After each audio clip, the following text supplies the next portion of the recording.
ค่ะกราบสวัสดีFCทั้งช่องของสงกรานต์นะคะมื้อนี้จะพามาตามแนวทางของพบ่ประสงค์ออกนามต่ำลาววันที่4สิงหาคม69คือวันอังคารนี้นะคะมื้อคืนนี้หรือว่าหมู่บ้านนี้พบ่ประสงค์ออกนาม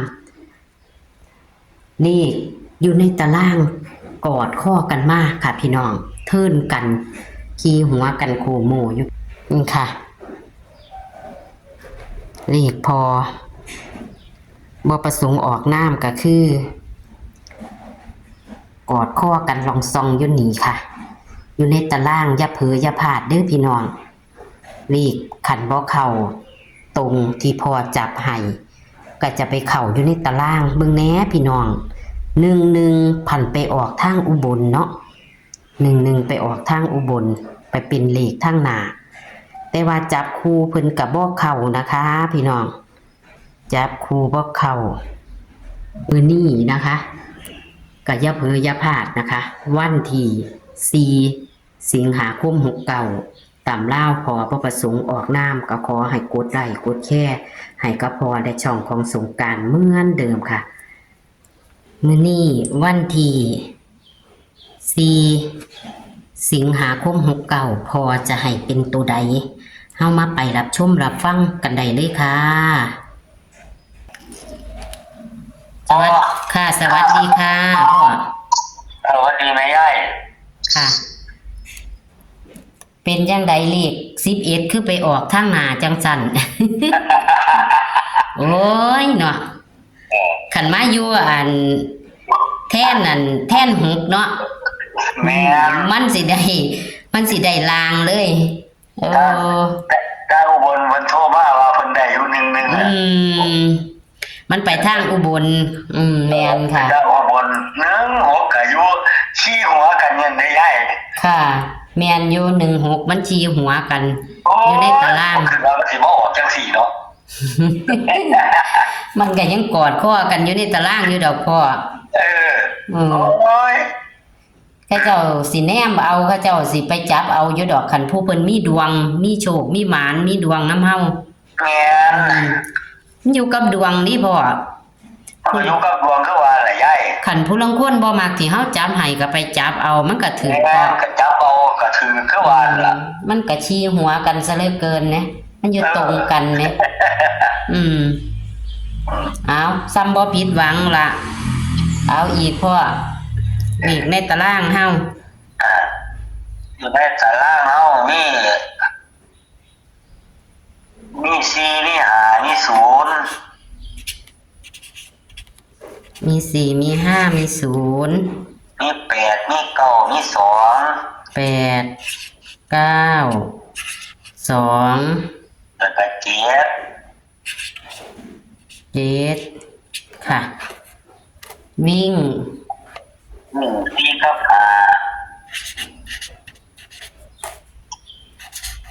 4กับ5จับคู่นี่เกียรติ4เกียรติ5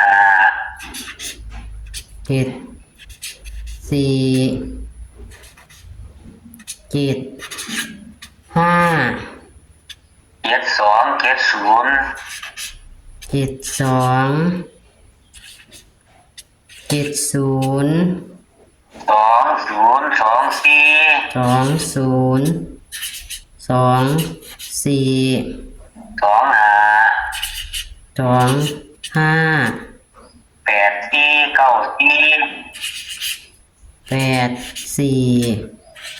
84 มันเลข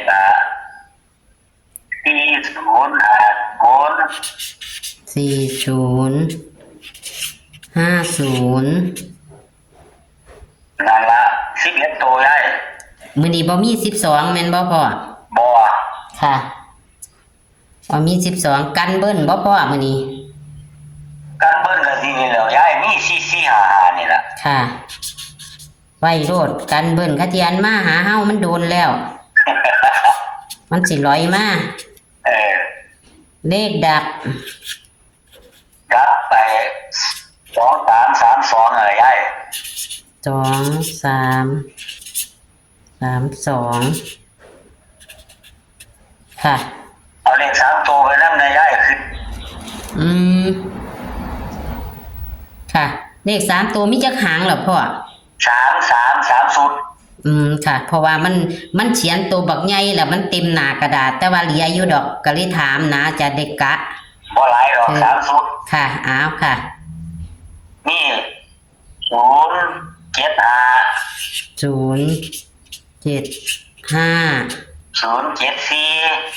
074 094อันว่า094หนูเขียนตัวบักใหญ่นะเขียนเต็มหน้ากระดาษมื้อนี้มันบ่ได้เอาทางด้านปากกามิกิมื้อนี้อะไรเขียนตัวใหญ่พิเศษจักหน่อยตัวเน้นพ่อเน้นมี74 2040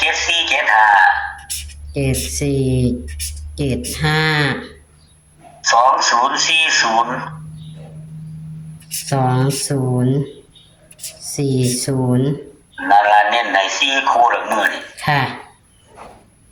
เลข3ตัวเน้นบ่พ่อเลข3ตัวนี่เน้นนี่ล่ะเน้น075นี่ล่ะเน้น075ค่ะลองเบิ่งซื่อๆดอกงวดลองเบิ่งเลข3ตัวมันเข้าบ่คันพ่อเฮ็ดไว้บ่คันสุเทียตัวเทียน่ะปล่อยไปซ่องไอ้โจนั่นเข้าอยู่ได้ล่ะเขาทั้งโตทั้งติงก็หลายเทียอยู่เด้แต่ว่าช่วงนี้ว่าบ่เฮ็ดจักเทียค่ะไอ้เพิ่นไปตะหลังร้อยซื่อๆเขาไปจับเอาข้างจับแม่นี่ลองเบิ่งเนาะลองเบิ่งใหญ่ค่ะก็จะทวนเนาะพ่อกะเทียมันผิดพลาดวิ่ง4กับ5เน้นตัวใดพ่อเน้นวิ่งเน้นนี่ล่ะยายค่ะเน้น5จับคู่74 75 72 70 20 24 25 84 94 40 50เน้นที่74 75แล้วก็20 40เนาะค่ะเน้น4หางแล้วนี่ตัวนึงย้ายไปได้94นี่ตัวนึงค่ะมันมี094นี่แม่ลืม94เป็นตัวเน้นแม่นบ่พ่อแม่นเป็นเน้น5หางเน้น5หางเลข3ตัวมี075 074 094เน้นที่075ตัวเดียวค่ะเลขกันเบิ้ลมี4455เลขดับ2332ดับบนล่างเนาะค่ะก็ขอบคุณพ่อเด้อค่ะยายแล้วแก่ทุ่มขึ้นไม่มันบ่เข้าไปมันเบิ่งเฮ็ดหมดแล้วเฮ็ดสุดๆแล้วเนาะพ่อก็เป็นกำลังแรงใจให้พอและเซียนๆเด้อค่ะพี่น้องเพิ่นทุ่มสุดตัวพอบ่ประสงค์ออกนามก็ขอบคุณค่ะสวัสดีค่ะพ่อสวัสดียายโชควันหมานเด้อมื้อแลงนี่ค่ะสวัสดีค่ะโชคหมานนำกันมื้อนี้พ่อเพิ่นก็มีเลขมา11หางแต่ว่าแอดเขียนใหญ่จักหน่อยแอดเขียนห่างจักหน่อยเด้อค่ะมันก็เลยเป็นลายกาจ๋าจังได๋บุพี่น้องค่ะของเพิ่นก็กอดข้อกันมาเฮี้ยงกันลองส่องนะคะพี่น้องเทิ่นกันอยู่ขี้หัวกันอยู่คือนี่ค่ะ61นะคะ61มึงพี่น้องตั้งยุดตรงกันเลยแต่จับขู่บ่เข้าส่วน11ไปออกทางอุบลพี่น้องเพิ่นได้อยู่นักกันเบิ้นเพิ่นเด้อค่ะกันเบิ้น11นะคะไปออกทางอุบลนะคะจับคู่เพิ่นบ่เข้าค่ะพี่น้อง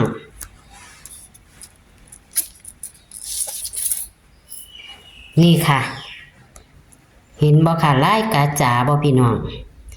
ปากกาเมจิด้านมันใหญ่มันเหมิดนะคะ นี่ค่ะอย่าลืมค่ะ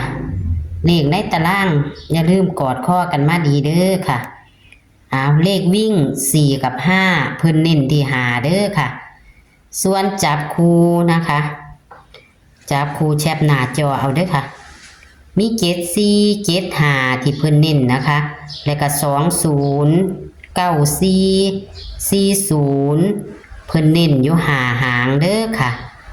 นะคะเพิ่นเน้น5หางส่วนเลข3ตัวก็มีเด้อมื้อนี้เพิ่นนำเสนอเลข3ตัวนำก็คือ075 074 094เข้าดีอยู่เพิ่นว่าพี่น้องบางเที่ยก็โตดแตกโตดนะคะเน้นที่075เด้อค่ะเน้นที่075ค่ะเบิ่งชัดๆอีกนะซูมเบิ่งเอาเด้อพี่น้องนะขอให้โชคให้มานก็พอบ่ประสงค์ออกนามตำลาววันที่4สิงหาคม69วันอังคารนี้นะคะขอบคุณทุกการรับชมค่ะโชคมันค่ะสวัสดีค่ะ